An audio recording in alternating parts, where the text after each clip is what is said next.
वालेकुम। उम्मीद कयूं था त सभु ख़ुशि हूंदो।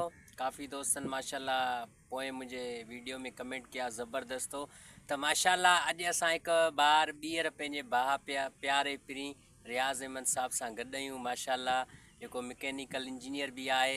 त अॼु रियाज़ खां असां हिकिड़ो इम्पोर्टेंट इंटरव्यू पुछा कंदासीं। माशाल्लाह हिकु ज़बरदस्त ऐं बहितरीनु ॻाल्हि जेकी मोबाइल ते ऑनलाइन गेमूं हलनि थियूं उन्हनि जे बारे में अॼु रियाज़ असांखे ॿुधाईंदो। जीअं त रियाज़ भाउ अदा गुलाम शबीर तमामु तव्हां बहितरीनु ॻाल्हि कई। हिन ऑनलाइन गेम वारे चकर में तक़रीबन खोड़ अहिड़ा मुंहिंजा दोस्तनि जेके मूंखे ॾिसंदा हूंदा, मां उन्हनि जा नाला नथो खणणु चाहियां जिन्हनि वॾो नुक़सानु कयो आहे। मुंहिंजो ख़ुदि जो एक्सपीरियंस बि आहे।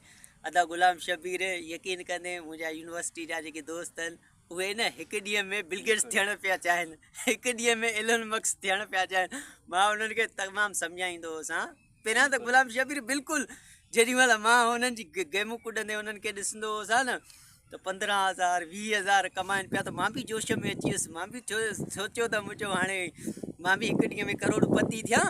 मां हा त मां गुलाम शबीर सैलरी अधु जेकी आहे न गेम में आई B9 गेम जेकी आहे उहो कुॾुसि। बिल्कुलु पहिरें दफ़ा त गेम मूंखे माशाल्लाह 5,000 इन्वेस्ट कया मां, त मां 10,000 विड्रा कया। मां ख़ुशि थी वियोसि तमामु बहितरीनु। त हाणे मां पंहिंजे वर्क खे कम खे छॾे न हिन में थोरो सॼी राति टाइम ॾियणु लॻायुसि। गुलाम शबीर कुॾंदे कुॾंदे हिकिड़ो मूंखे आदत बि थी वई। ऐं चंद ॾींहंनि खे महीननि खां पोइ साॻिया ई मुंहिंजा दोस्त मूंखे मैसेज पिया कनि, अदा रियाज़ जेज़ कैश में 1000 ई त असांखे मोकिल। मुंहिंजा दोस्त मूं चयो भाउ तव्हां त लखे रुपया कमाइण वारा हुयो, हींअर जेज़ कैश में मूंखां पिया घुरो। मां नाला हुननि जा कोन खणंदुसि, बाक़ी ॾिसंदा हूंदा उन्हनि खे ख़बर हूंदी त कहिड़ा कहिड़ा आहिनि, उहे लाज़मी उन्हनि खे ख़बर पई हूंदी। त बहरहाल इन ऑनलाइन जे चकर खां बचो। मां पाण 46,000 जो माशाल्लाह अॼु रियाज़ साहब सां ॾाढी रियाज़ ॿुधाई त गेमियुनि जे बारे में। त वाक़ई ईअं थिए थो त असांजे वीडियो खे लाइक ऐं शेयर ज़रूरु कजो।